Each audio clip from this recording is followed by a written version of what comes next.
just passed out to you are going to be kind of your guide through this story you're about to experience. And there will be sections in there that are marked people, and you're supposed to read those aloud. The text leading up to it, you'll hear us say, and there are also sections marked people are also underlined. But there'll be some pages where there don't have text on them, or there's different text, but you'll know when to turn the pages when you hear this bell. So that means you can open the first page.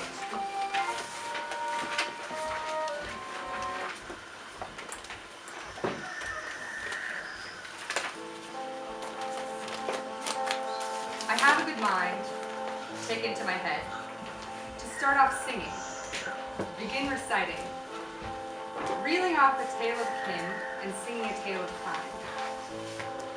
The words unfreeze in my mouth, and the phrases are tumbling. Upon my tongue they scramble, along my teeth they scatter. The cold told a tale to me, the rain suggested poems. Another tale the winds cross, the sea's billows drove. The birds added words, the treetops phrases. I wound them into a ball, and arranged them in a coil. Slipped a ball into my sled, and a coil into my sledge. I took home in my sled, in the sledge toward the kiln. Put it up in the shed loft, in the little copper box. Long my tail's been in the cold, for ages has lain hidden. Shall I take the tales out of the cold, scoop the songs out of the frost, bring my little box indoors, the casket to the seat end under the famous roof beam, under the fair roof? Shall I open the word chest, unlock the box of tales, unwind the top of the ball, and tie the knot to the coil? Yes. Yes. Okay. This is who we are! We are pink and sturdy, which you can tell by looking in the mirror. We are of the people who spend half the year in the shadows amongst the ice. We sweat naked together and then jump in frozen lakes. Yay! Sisu, perhaps the most definitive word to describe Finnish culture, cannot really be translated, but roughly means resolve, Determination, gumption, the ability to fight the odds, courage, bravery. resilience. Stubborn might be another way of putting it. All that being said, everyone is also notoriously shy. How can you tell a Finnish extrovert? He's looking at the other guy's shoes! We are the stock plagued with drunkenness and depression, introversion, and movement trolls. That's why our cheeks are pink when it is cold or hot. And we are laughing, smiling, angry, embarrassed, or drunk. It is why our mother eats sardines for breakfast, and why our bodies are shaped the way they are. It's why we like the cold, dark humor and the eerie light of the midnight sun. Once upon a time, It was, and it was not so. There were 4 daughters. They were the daughters of a daughter, and the daughter that daughtered their mother traveled from a country named for its fens. But more than its fens, the people rejoiced in their lakes, their forests, and the snow. Snow is a generalization here, for in a place that is covered in snow for so long, the snow takes on different distinct qualities. The snow that comes with a harsh slush tripping over itself in the wall, washing itself away like apparitions. Until it begins in earnest in the darker months. It turns to flaky, fluffy snows. there are the gentle snows that kiss and tickle, the vicious snows that gnash and sting. The blundering snows that trap and mangle, the useful snows that build icy bridges to islands, and the snows that dance with the northern lights. And there's Loki. Yes, Loki, mistress of the Northland. The gap-toothed hag of the north! The north, where there are 70 days when the sun does not set in the summer, and 50 days of polar night where the sun does not rise in the winter, where winter lasts for 200 days of the year. And there are 2.2 million saunas. Saunas. That's one sauna Sauna. for every 2.5 people. And that is where Loki is from. She is known for her crooked feet and her mystical powers steeped in the earth. She is a mother, the lure of ancient heroes, an army rouser, and a shapeshifter. There was that time that she trapped the great singing hero on the ocean by freezing the lake, and his boat was trapped. Or she turned herself into a giant eagle and forced the metalsmith to forge her a magical sampo, as she called it, which doubled her powers. Or the way she forced all of those heroes to go through all of those dangers just so they could marry her daughters. Or once, Upon a time, in the shape of a middle-aged woman, Loki was driving with her daughters and her husband, the engineer. It was night, and their journey had been long and would be long well into the next day, when a dispute broke out between Loki and her husband. Now she changed into shape, dared to become someone else. Out of disagreement or challenge, Loki became angry. Anger was one of her favorite and most spectacular states. Had 5 sides, 6 toes past her arm. She fashioned them into claws, fitted them to be feet. With the Winnebago barreling down the road, she flung open the door. As she yelled and threatened to splatter herself out into the road into the black night. A shattered cardboard crash, she flew under. The sides she slapped slapped into into wings. The rudder to be her tail. She roared as such until the route was changed and her way was had. Sisu, determination, resolve, stubbornness. One wing flickered clouds, and one swerved off the water. She knew how to wield fear most effectively.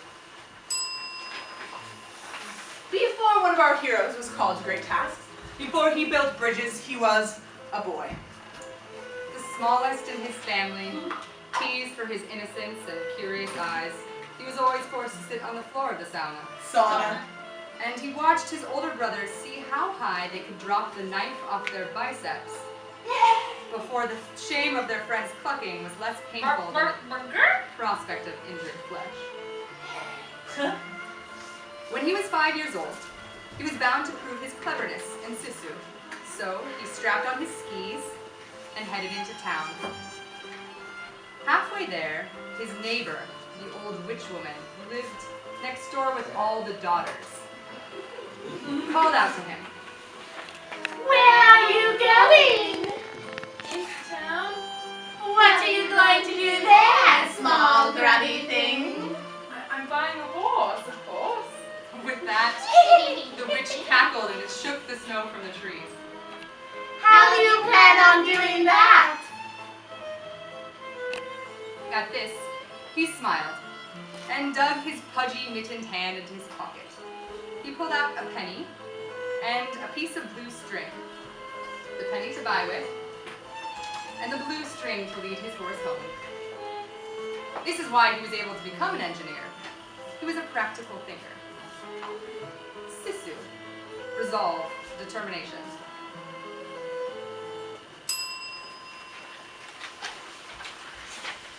For a while, Loki lived on a small northern island called Hailuoto. There she lived in a yellow house, the same one where she was born. It was the only yellow house on an island where all other houses were red. Between her mischief, she used to go over to her cousin, the Perola's house. And since their aunt had died, Loki's only girl cousin was sent to the mainland, Oulu, to live with an old maiden aunt. But the rest of the 9 boys ran the Perola house, inviting friends over and girls to dance while their father slept drunkenly in the corner.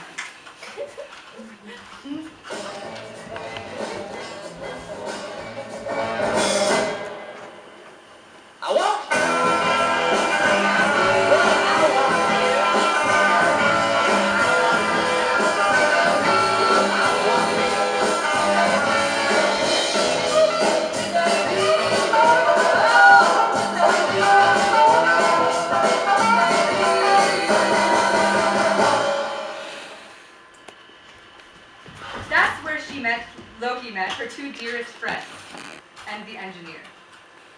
They helped Loki in her mischief, haunting heroes and freezing lakes, until poverty was so potent that The Northland is war, land is reverence. At this point, Loki called herself Anna Sophia Ketela. And why you can tell a Finnish extrovert because he's looking at his neighbor's shoes. The Ketelers were notoriously brash, known to look at the knees, even the elbows of their neighbors.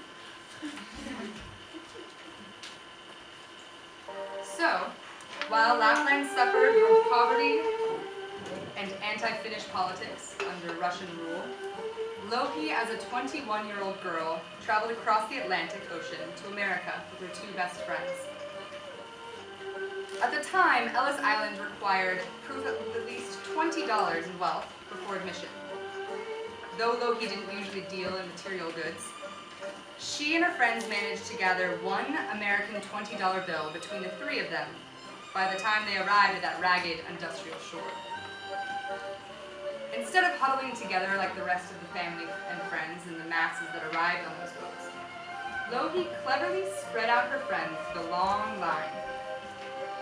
And she went first.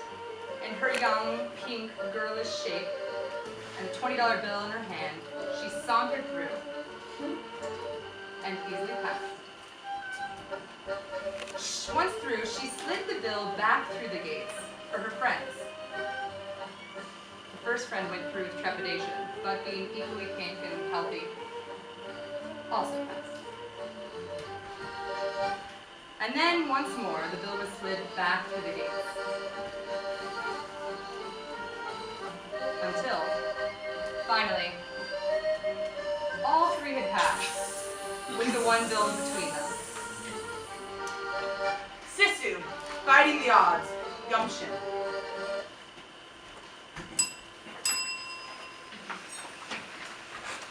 I swam from my own lands and came from familiar lands. Towards these strange shores, to these foreign gates. All the trees here bite, all the fir sprigs beat. Every birch tree knocks, every alder cuts.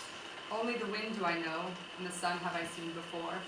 In these foreign lands, these utterly strange doors. Loki, mistress of the Northland, then came out with this. Do not weep, vain Haman. Do not whine, man of calm waters. 'Tis good for you to be here, sweet for you to tarry here, to eat the pork off your plate and the salmon beside it.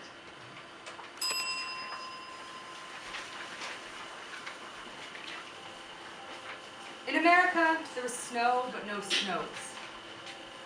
The forest did not hide donkeys or reindeer, but Loki was pink, and she was sturdy, and she was fair, so she no longer needed to change her shape, since that was what was desired in this new country. Perhaps it was because of this stagnant shape, or this new land, or that heroes were harder to find, but Loki's poison and mischief began working on herself. The fear she used to wield towards others began working on her own mind. She grew to fear the earth, and everything that touched it or sprung from it. She covered every surface with paper towel, like the white blankets of snow that covered the fields of Finland. Then all she could see when she looked down were the poisons that leached to the ground, and not the life it gave forth. It was dirty, and everything that came with it.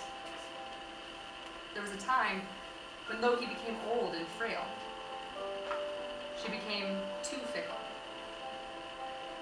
Anything that came from the earth or fell upon it was kept out of her sight, even flowers.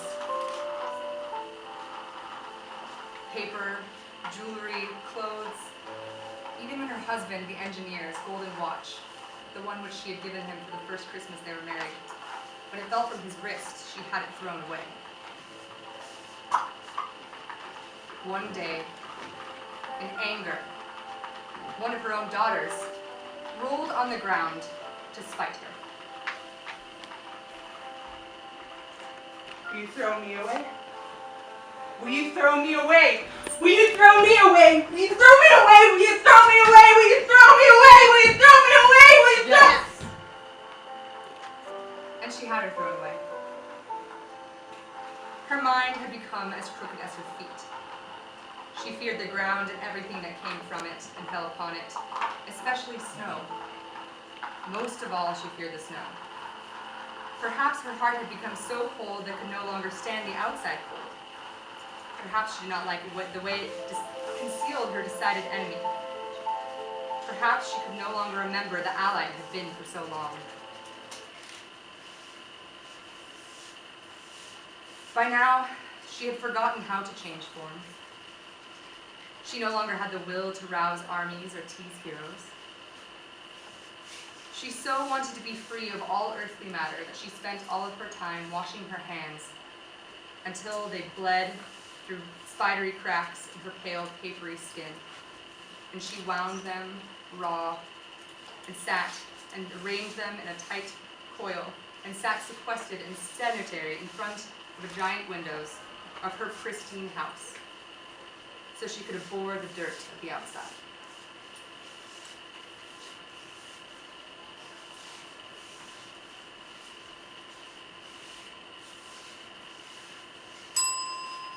One day, It began snowing.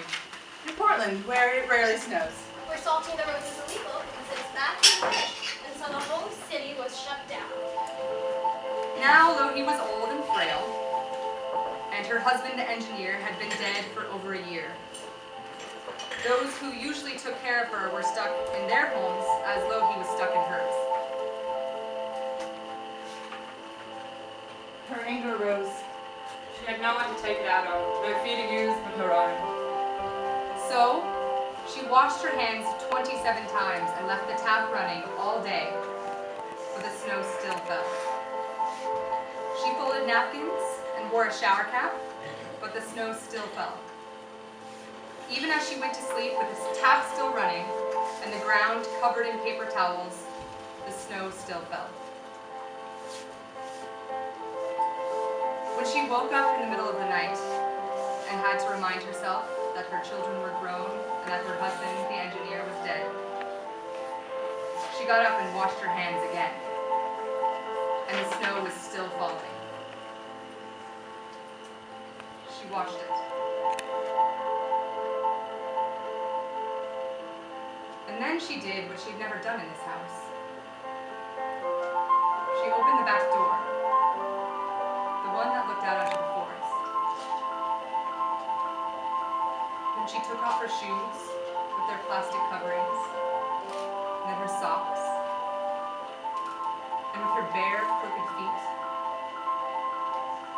she stepped out into the snow.